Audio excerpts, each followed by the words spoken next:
Samantala, suspendido na ang lahat ng biyahe ng sasakyang pandagat sa Davao City. Pinagbabawalan na rin maglayag ang mga mangingisda dahil sa banta ng tsunami.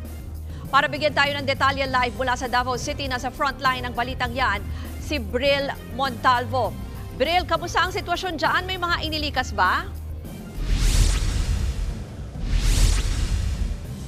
Ruth, normal pa sa ngayon ang sitwasyon ng mga dagat at ilang coastal roads dito sa Davao City kasunod ng inilabas na tsunami advisory ng Department of Science and Technology sa nangyaring magnitude 8.7 na lindol sa Russia kaninang umaga.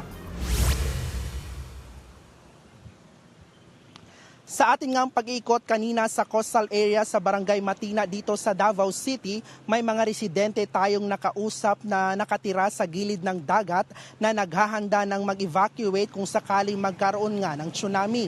Ang ilang mangingisda naman ay maagang umalis sa laot. Hindi na rin muna tumatanggap ng guest ang mga beach resort. Ayon nga sa Philippine Coast Guard Davao, nagmo-monitor na sila sa mga dagat sa anumang posibleng mangyari dulot ng nasabing lindol. Sinuspindi na rin ang anumang mga biyahe sa mga sasakyang pangdagat sa mga oras na ito. Maging ang mga paaralan along coastal areas ay nabisuhan ng mag-online o blended learning. Habang ang mga guro at non-teaching personnel ay pinayuhang mag-work from home na muna. Inatasan na rin ang lahat ng public schools, district supervisor na bantayan ang mga paaralan na kabilang sa mga posibleng maapektuhan.